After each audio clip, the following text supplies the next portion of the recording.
నిజమే మా ఇజం. నిజాన్ని నిర్భయంగా చెప్పడమే మా నైజం.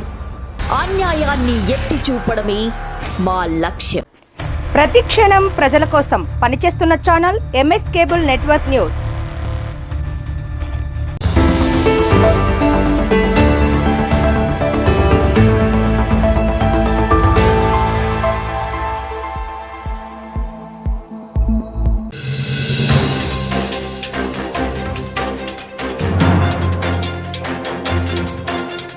వక్ఫ్ సవరణ ద్వారా టీడీపీ ముస్లిం సమాజానికి వెన్నుపోటు కాదు ఛాతీపోటు పొడిచింది.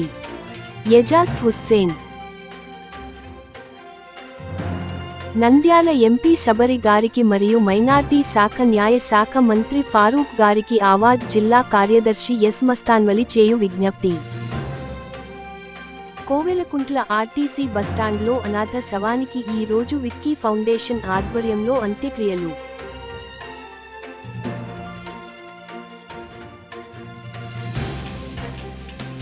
సిరివెళ్లలో వైసీపీ నేతపై హత్యాయత్నం.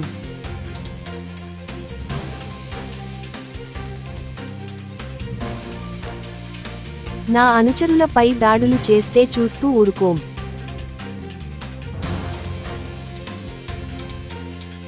బేతంచెర్ల పాలనలో విప్లవాత్మక మార్పులు తెచ్చిన మహోన్నత వ్యక్తి బాబు జగ్జీవన్ రామ్, ఎంపీపీ బుగ్గన.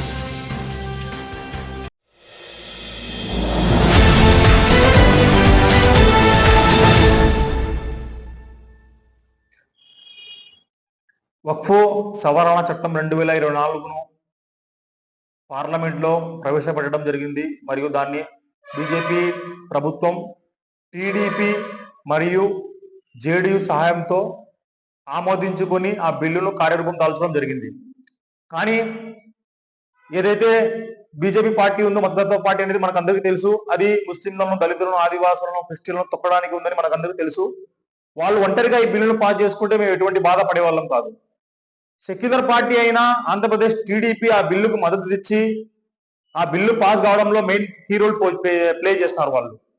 ఈరోజు అందరూ అంటున్నారు టీడీపీ ముస్లిం సమాజానికి వెన్నుపోటు పొడిచి అంటున్నారు. కానీ ఎస్డీపీగా మేము చెప్తున్నాము, టీడీపీ వెన్నుపోటు పొడవలేదు, మా ఛాతీలో పొడిచింది టీడీపీ. మా యొక్క మనోభావాలను దెబ్బతీస్తూ వక్ఫ్ బోర్డును నిర్వీర్యం చేయాలని ఏదైతే తపన ఉందో బీజేపీ, దానికి ఓటేసి మద్దతు తెలిపిన పార్టీ టీడీపీ. కానీ అతి ఘోరం ఏమంటే ఈ టీడీపీ పార్టీ దానికి సపోర్ట్ గా ఓటేసి మళ్ళీ వాళ్ళ నాయకులు, వాళ్ళ మైనార్టీ నాయకులు ఇక్కడ వచ్చి సోషల్ మీడియాలో, బయట మీడియాలతో ఏదో మేము వక్ఫ్ బోర్డుకు సవరణలు చేశాము, వక్ఫ్ బోర్డు ద్వారా మంచి జరుగుతుందని కుహన రాజకీయాలు చేస్తున్నారు. ఈ టీడీపీ నాయకులు ఒకటే హెచ్చరిస్తున్నాము, దమ్ము ధైర్యం ఉంటే మీరు వక్ఫ్ బోర్డుకు వ్యతిరేకంగా మేము ఓటు వేశాము, బీజేపీకి సపోర్ట్ ఓటు వేశామని చెప్పుకోండి. అంతేగాని అక్కడ ఓటు వేసి వచ్చి ఇక్కడ లోకల్లో వచ్చి మేమేదో చేసేసాము ముస్లిం సమాజానికి అంటే, ముస్లిం సమాజం ఏం పిచ్చోళ్ళు లేరు ఇక్కడ మీరు చెప్పే మాటలు నమ్మడానికి. జాగ్రత్త అని ఈ సందర్భంగా హెచ్చరిస్తున్నాను.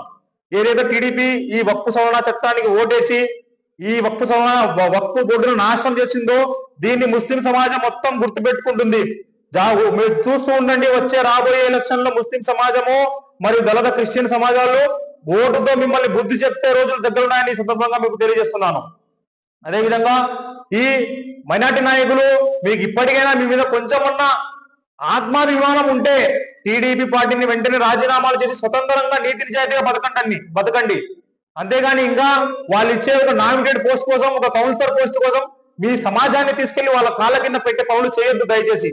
ఈ రోజు ఎలాగో గడిచిపోతుంది, రేపు మనం చావాల్సింది ఫైనల్లీ ఆ భగవంతునికి జవాబు చెప్పాలి. అప్పుడేం చేసుకుంటారు మీరు ఒకసారి ఆలోచించండి. చావు తర్వాత కూడా ఏం చేస్తారనే దాని గురించి ఆలోచించండి. ఎంతసేపు ఉన్న ఒక నామినేట్ పదవి కోసం, ఒక సర్పంచ్ కోసం కాదు, మీరు సమాజం కోసం పనిచేయడం నేర్చుకోవాలి. ఈ సందర్భంగా మరొకసారి తెలియజేస్తున్నాను, ఈ టీడీపీ నాయకులు ఎవరైతే ఇక్కడ వచ్చి ఏదో మేము చించేసాము ఒక బోర్డు కోసం అని వాళ్ళు ప్రచారం తీసుకుంటున్నారో, మీరు ఇటువంటి చిల్లర ప్రచారాలు మానుకోండి. దమ్ము ధైర్యంగా చెప్పండి, అవును మేము ఒక బోర్డుని నిర్వహణ కోసం పనిచేసామని చెప్పండి. ఈ ముస్లిం సమాజం ఒప్పుకుంటుంది. ఈ సందర్భంగా ఎస్డిపిఐ పార్టీ చెప్తుంది, ఎక్కడైతే ఎలక్షన్లలో మేము పోటీ చేస్తామో అక్కడ మా గెలుపు కోసం కృషి చేస్తాము. మిగిలిన చోట మేము ఎక్కడైతే ఎస్డిపి పోటీ చేయరో అక్కడ ఖచ్చితంగా టీడీపీకు వ్యతిరేకంగా టీడీపీ ఓటమి కోసం పనిచేస్తామని తెలియజేస్తున్నాము. జై హింద్, జై భీమ్, జై ఎస్డిపిఐ.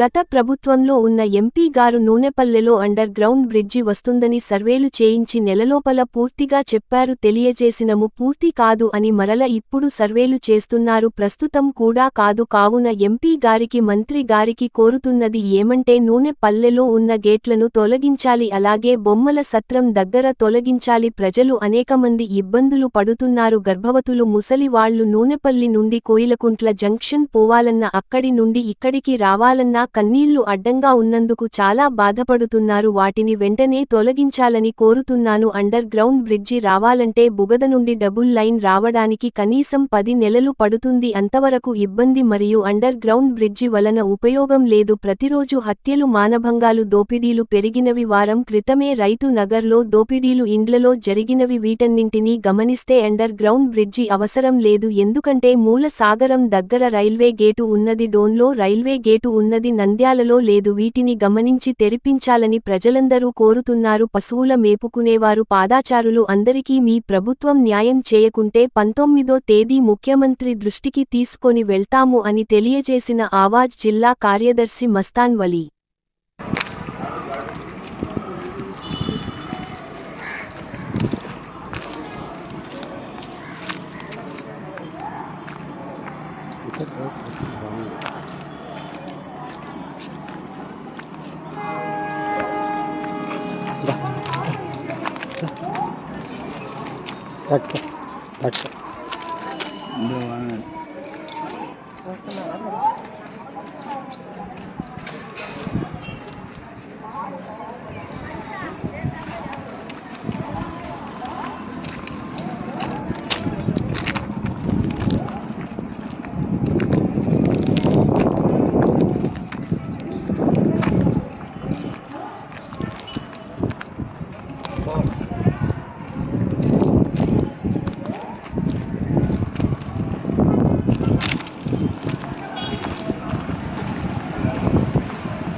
నంద్యాల రైల్వే స్టేషన్ అధికారులు, అలాగే రైల్వే ఉన్నతాధికారులు, డిఆర్ఎం, జిఎం వీళ్ళందరూ నూనెపల్లెలో చిన్న గొడవ జరిగిందని మొత్తం నూనెపల్లెలో గేట్లు మూసేయడం జరిగింది. అక్కడ ప్రజానికం చాలా ఇబ్బంది పడుతున్నారు, గర్భవతులు, ముసలోళ్ళు అనేక మంది రాను పోను కష్టమైన పరిస్థితి. పశువులు ఇక్కడి నుండి మేపుకోవడానికి పోవడానికి కూడా కష్టమైన పరిస్థితి ఉంది. కాబట్టి వెంటనే అక్కడ కమ్మీలను తొలగించాలని ఆవాజ్ జిల్లా కార్యదర్శి డిమాండ్ చేస్తున్నా. ఇప్పుడు అక్కడ అండర్గ్రౌండ్ బ్రిడ్జి వచ్చే పరిస్థితి లేదు. గతంలో ఉన్న ఎంపీ కూడా వస్తుంది అని చెప్పినాను, మేము ఆ రోజు చెప్పినాము. ఎన్నికలు అయిపోయినా కానీ ఇక్కడ అండర్గ్రౌండ్ బ్రిడ్జి రాదని చెప్పినాము. మరలా ఇప్పుడు మూలసాగరంలో నూనెపల్లెలో మళ్ళీ అండర్గ్రౌండ్ బ్రిడ్జి కట్టిస్తామని అధికారులు సర్వే చేస్తున్నారు. గత సర్వేలు ఏమైనాయి తెలియజేయండి. ఇప్పటికి కూడా వచ్చే పరిస్థితి లేదు. దిగోమెట్ట దగ్గరనే ఇంకా మొదలై ఇక్కడికి రావాలంటే ఇంకా దాదాపు 10 నెలల వరకు టైం పడుతుంది. కాబట్టి అంతవరకు ప్రజలు ఇబ్బంది పడే పరిస్థితి ఉంది. ఇప్పుడున్న పరిస్థితులలో అండర్గ్రౌండ్ బ్రిడ్జి అవసరం లేదు. ఎందుకంటే రోజు రోజుకు హత్యలు, మానభంగాలు, దోపిడీలు, దొంగతనాలు పెరిగిపోతున్నాయి. మొన్ననే రైతనగరం దగ్గర ఇళ్లలో దొరవడి దొంగతనాలు చేసినారు. మళ్ళీ రాత్రిపూట అక్కడ రావాలంటే ఇబ్బందికరమైన పరిస్థితి. కావున వెంటనే ఎంపీ గారు, స్థానిక న్యాయశాఖ మంత్రి గారు స్పందించి ఆ గేట్ల కమ్మీలను తొలగించి ప్రజలందరికీ మేలు చేకూర్చాలని కోరుతున్నాం. అదేవిధంగా బొమ్మహిత్రం దగ్గర కూడా ఆ గేట్లు వేసేసి ఇబ్బంది పెడుతున్నారు. కాబట్టి ఇక్కడ కూడా ఆ విధంగా తొలగించాలని కోరుతున్నాం. ప్రజలకు రైళ్ళు వచ్చే పరిస్థితి లేదు, గుర్సులు కూడా తక్కువ. వీటన్నిటిని గమనించి వెంటనే వీళ్ళు స్పందించాలని కోరుతున్నాం. ప్రజలకు మేలు చేసే పద్ధతి చేయాలి. ఇప్పుడు మనం డోన్లో గమనిస్తే డోన్లో బ్రిడ్జి ఉంది, రైల్వే గేట్లు కూడా తెరిచున్నారు. మరి మూలసారంలో కూడా బ్రిడ్జి లేదు, రైల్వే గేట్ తెరిచున్నారు. మరి అక్కడ లేని పరిస్థితి ఇక్కడ ఎందుకు వచ్చింది అని నేను ఈరోజు ప్రశ్నిస్తున్నా. కాబట్టి వెంటనే వీళ్ళు స్పందించి ఎంపీ గారు, అదేవిధంగా న్యాయశాఖ మంత్రి గారు నూనెపల్లెలో కమ్మీలు తొలగించాలా, ప్రజలకు ఇబ్బంది లేకుండా చేయాలా, బొమ్మహత్రలను కూడా ఆ విధంగా చేయాలని ఆవాజ్ జిల్లా కార్యదర్శి మస్తాన్ వలీగా కోరుతున్నా. లేకుంటే రాబోయే రోజుల్లో మీకు ఆ ప్రాంత ప్రజలు తగిన గుణపాఠం నేర్పుతారని తెలియజేస్తున్నారు.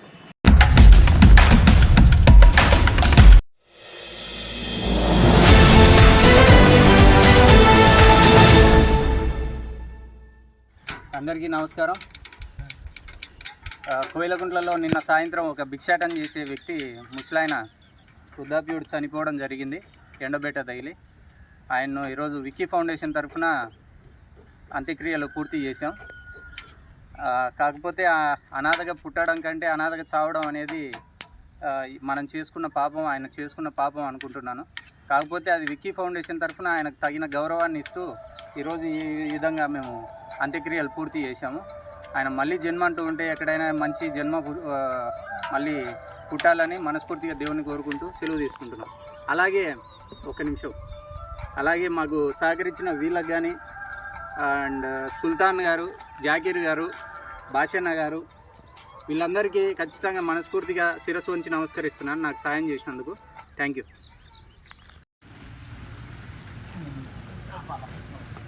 నేను వెనక్కి తిరుగుతా, ముందు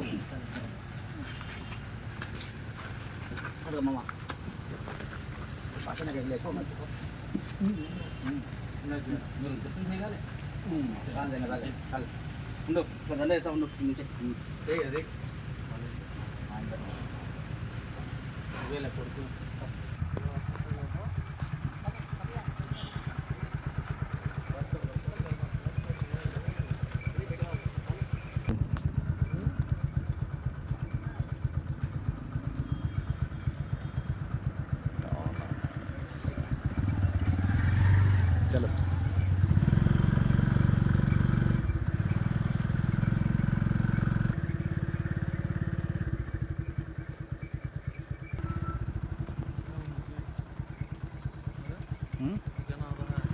आधा है पिक्चर डाल देता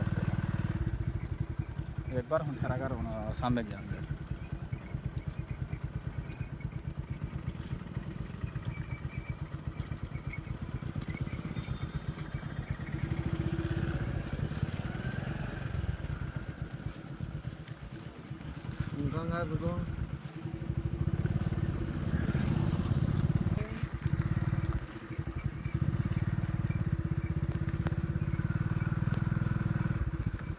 चलो अब जरा चलो चलो चलो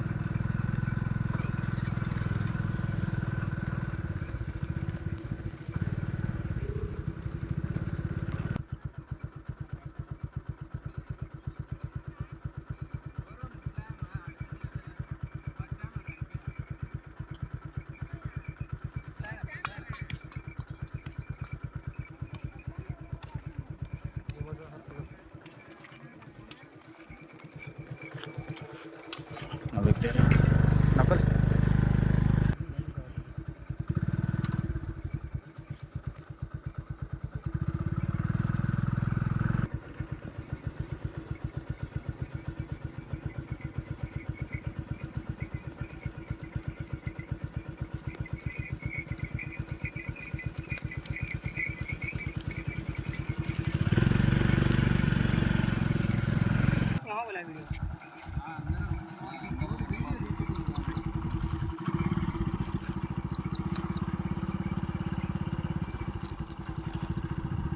अभी आना हूँ.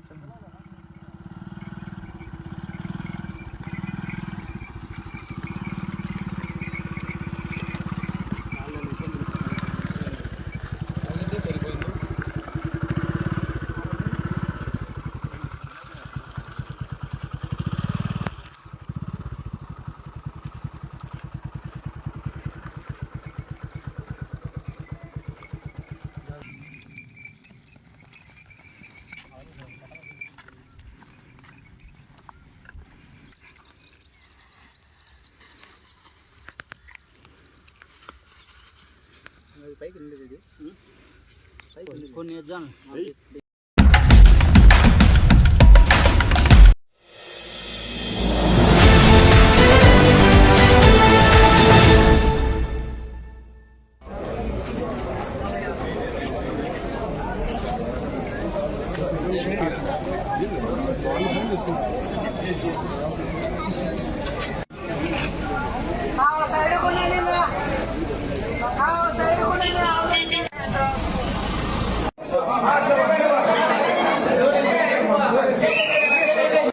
తీసుకోవాలంతా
అడుగునా అది ఒక ఇందూరి ప్రసాద్ రెడ్డి ఉన్నారు దీంట్లో వ్యక్తం.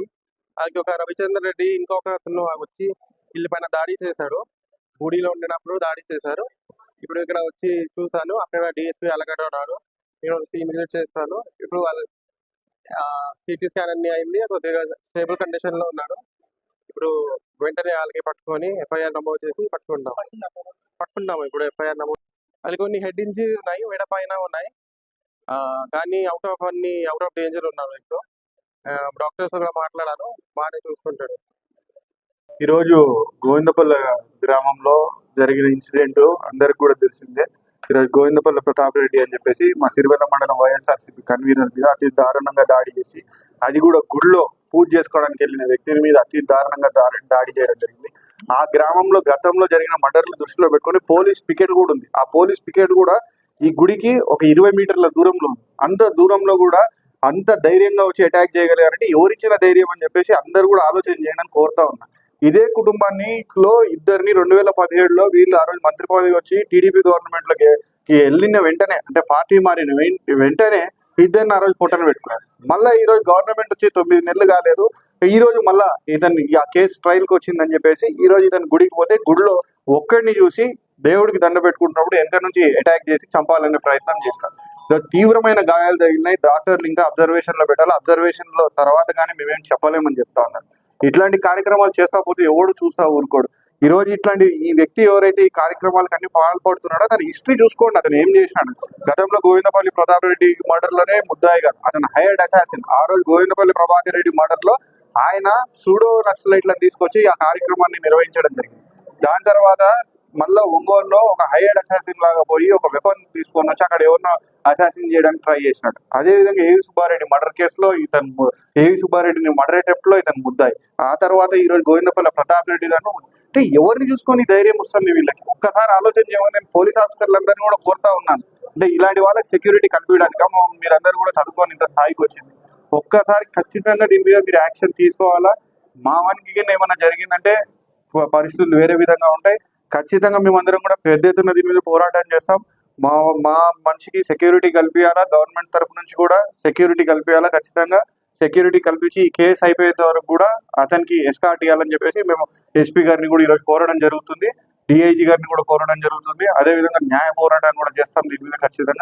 ఖచ్చితంగా ఇతని మీద తగు చర్యలు తీసుకోవాలా. జిల్లా నుంచి ఈ కేసు అయిపోయేంత వరకు ఇతని మీద ఎక్సైన్మెంట్ పెట్టేసి జిల్లాలో కూడా రానికుండా చేయాలి ఇట్లాంటి వాళ్ళని. ఇలాంటి వాళ్ళని ఈరోజు 10 మీటర్ల దూరంలో పోలీస్ పికెట్ ఉన్న అంత ధైర్యంగా వచ్చారంటే ఎవరిచ్చిన ధైర్యం అని ఒక్కసారి ఆలోచన చేయమని చెప్పి కోరుతా ఉన్నాను. మీరు ఇట్లా చేస్తా పోతా ఉంటే చూస్తూ ఉండే పరిస్థితి అయితే ఉండదు. ఖచ్చితంగా నేను చెప్తా ఉన్నాను, రానున్న కాలంలో తగిన బుద్ధి చెప్తాం ఖచ్చితంగా. కానీ ఈరోజు మాత్రం ఎస్పీ గారే పర్సనల్గా వచ్చి చూడడం జరిగిందంతా కూడా. ఆయన న్యాయం చేస్తాడని మాకు నమ్మకం ఉంది. ఇప్పుడు అతను మా ఎవరైతే ప్రతాప్ రెడ్డికి ఇంజరీస్ అయినాయో ఆయన చిన్న సర్జరీలో ఉన్నాడు. ఆ సర్జరీ అయిపోయి ఆయన కాన్షియస్లోకి వచ్చిన తర్వాత ఎస్పీ గారు కూడా మళ్ళీ వచ్చి అన్ని కూడా ఆ కేసు ప్రొసీజర్ అంతా కూడా కంప్లీట్ చేస్తామని చెప్పడం జరిగింది.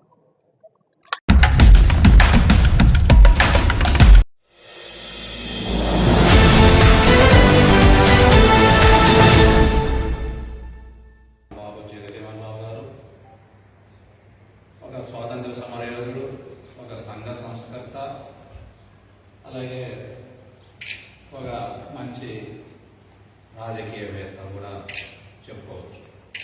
మరి ఆయన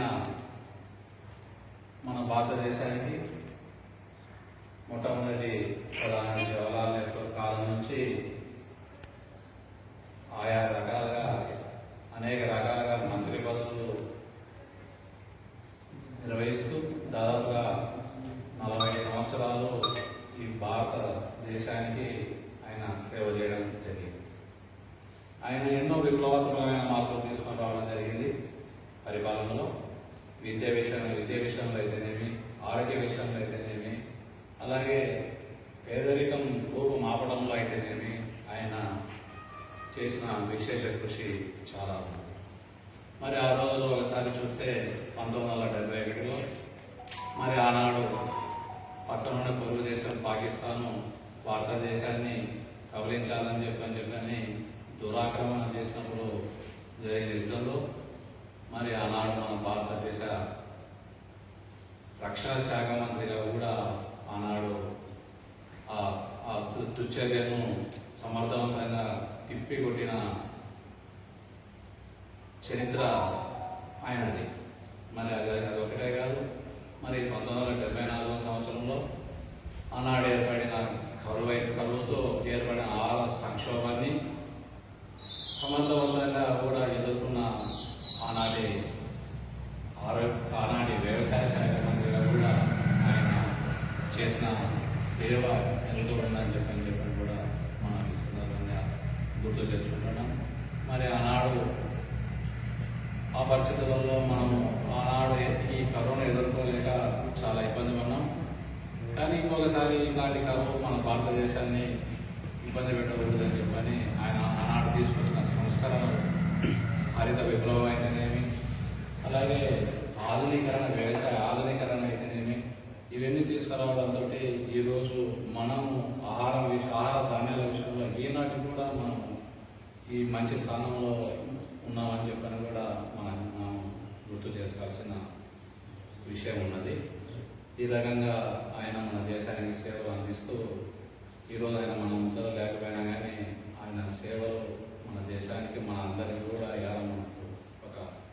మనకు మార్గదర్శిగా ఈరోజు మన ముందు ఉన్నాడు ఆయన. ఈ సందర్భంగా ఆయన పవిత్ర ఆత్మకు శాంతి కలగాలని చెప్పని కూడా మనం అందరం ప్రార్థిస్తాం.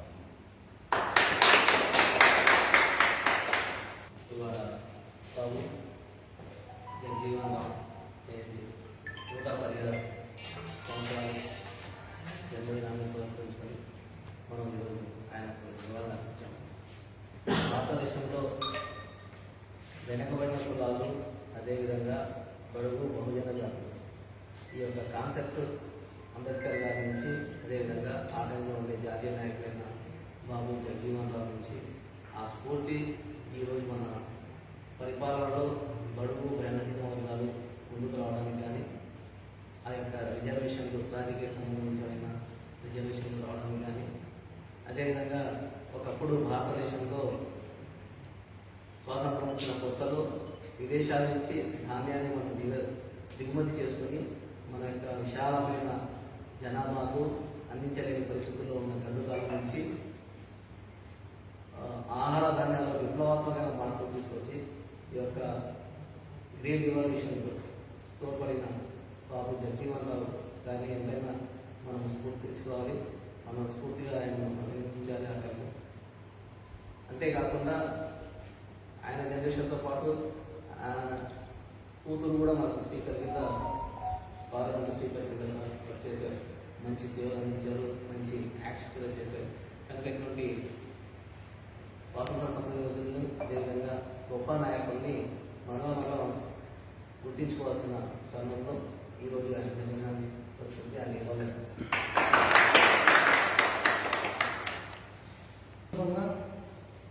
ఈ మన మండల పరిషత్ జరపడం మనకందరికీ ఆనందదాయకం. ఆయన స్వాతంత్ర సమరయోధునిగా ఎంతో సేవలు చేసినాడు మన స్వాతంత్రం కోసం. అదేవిధంగా రాజకీయాల్లో అలుపెరగని నాయకుడిగా ఉప ప్రధానిగా చేసి మన భారతదేశానికి చాలా సేవ చేశారు. పేద బలహీన వర్గాలకు కూడా ఎంతో మేలు చేసి మన ఉప ప్రధానిగా చేసినందుకు ఆయన పుట్టినరోజు సందర్భంగా ఈరోజు అందరికీ శుభాకాంక్షలు తెలుపుతూ చెల్లించుకుంటున్నాను.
సమతా దివస్ డాక్టర్ బాబు జగ్జీవన్ రామ్ గారికి, డాక్టర్ బాబు జగజ్జీవన్ రామ్, బాబు జగజ్జీవన్ రామ్ గారి నాయకత్వం, బాబు జగజ్జీవన్ గారికి. Srinivasam sir MRO rural division వేదికను అలంకరించవలసిందిగా కోరుతున్నాం. జగజ్జీవన్ గారికి, బాబు జగజ్జీవన్ గారికి, సమతా దివాస్ బాబు జగజ్జీవన్ గారికి, గారికి, భారత ఉప ప్రధాని బాబు జగజ్జీవన్ గారికి, భారత ఉప ప్రధాని బాబు జగజ్జీవన్ గారికి వేదికను అలంకరించవలసిందిగా కోరుతున్నాం.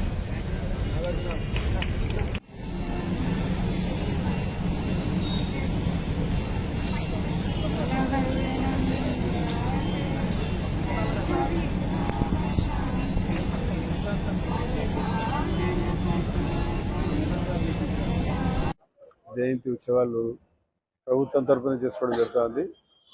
చాలా సంతోషం. ఎందుకంటే బాబు జగజ్జీవన్ గారి స్టాచ్యూ మొట్టమొదటిసారిగా భారతదేశంలో పెట్టింది తెలుగుదేశం పార్టీ. ఇది హైదరాబాద్ ట్యాంక్ బండ్ కాడ పెట్టాం. దాని పర్యవసనమే మేము కూడా నంద్యాల కూడా ఇక్కడ ఏర్పాటు చేయడం జరిగింది. వారిని గౌరవించి, ఎందుకంటే ఒక మౌనతమైన వ్యక్తి ఆయన, అటువంటి వ్యక్తిని గౌరవించాల్సిన అవసరం ఉందని చెప్పి ఆ రోజు ఎన్టీ రామారావు గారు, అదేవిధంగా చంద్రబాబు నాయుడు గారు విగ్రహాలను ఏర్పాటు చేసి ఈరోజు చంద్రబాబు నాయుడు ప్రభుత్వ పరంగా ఈ కార్యక్రమం చేయాలని చెప్పి ఆదేశించారు. మరి అదేవిధంగా బాబాసాహెబ్ అంబేద్కర్ గారి విగ్రహం కూడా నంద్యాల కూడా అప్పుడు కూడా నేనే పెట్టడం జరిగింది.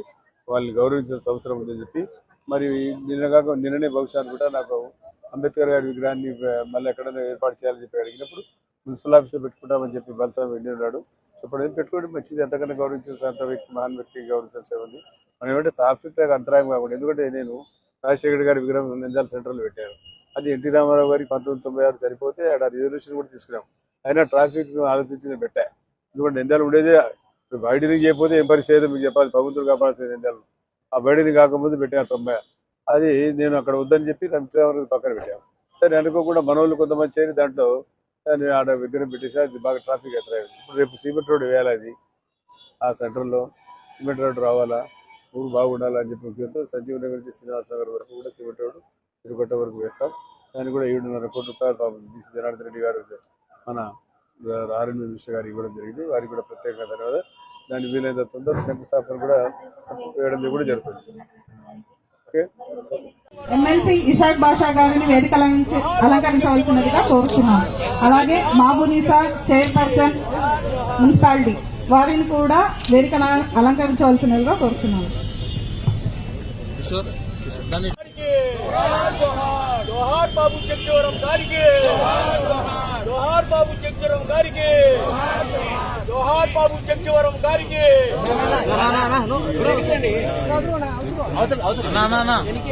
అది కొంచెం ఇట్లాను.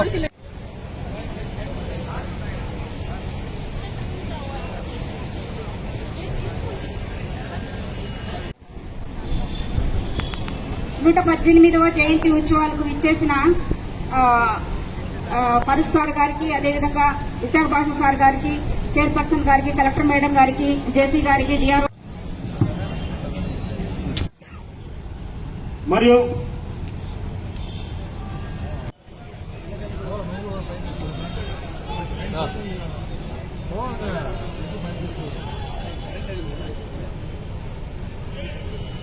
సంఘ సంస్థ అనేక, అంతేకాదు భారతదేశంలో క్షేమం వస్తే తినడానికి తిండి లేకపోతే ఈ కేబినెట్ లో సమర్థులైన వ్యక్తి ఎవరైనటువంటిది ఇందిరా గాంధీ మంత్రిగా కూడా ఆయనను 2 పదవులు అలంకరింపజేసినటువంటి గొప్ప నేత, దైవ శైలిలో ఒక మార్గాన్ని నిర్దేశించిన గొప్ప నైజం కలిగినట్టు వ్యక్తి.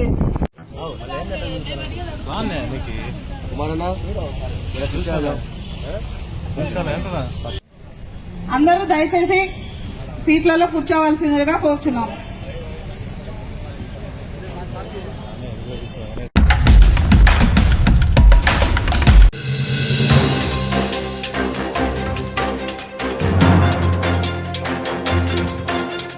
వక్ఫ్ సవరణ ద్వారా టీడీపీ ముస్లిం సమాజానికి వెన్నుపోటు కాదు ఛాతీపోటు పొడిచింది. ఎజాజ్ హుస్సేన్. నంద్యాల ఎంపీ శబరి గారికి మరియు మైనార్టీ శాఖ న్యాయ శాఖ మంత్రి ఫారూక్ గారికి ఆవాజ్ జిల్లా కార్యదర్శి ఎస్ మస్తాన్వలి చేయు విజ్ఞప్తి. కోవెలకుంట్ల ఆర్టీసీ బస్టాండ్లో అనాథ శవానికి ఈ రోజు విక్కీ ఫౌండేషన్ ఆధ్వర్యంలో అంత్యక్రియలు.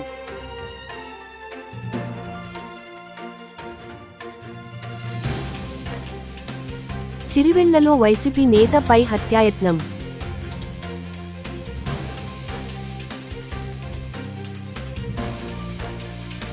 నా అనుచరులపై దాడులు చేస్తే చూస్తూ ఊరుకోం.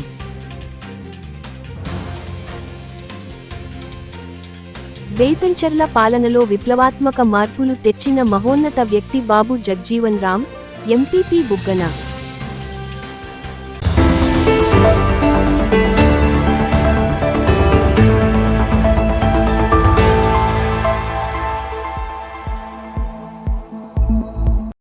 నిజమే మా ఇజం.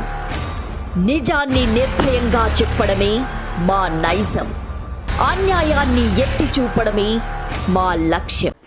ప్రతి క్షణం ప్రజల కోసం పనిచేస్తున్న channel MS cable network news.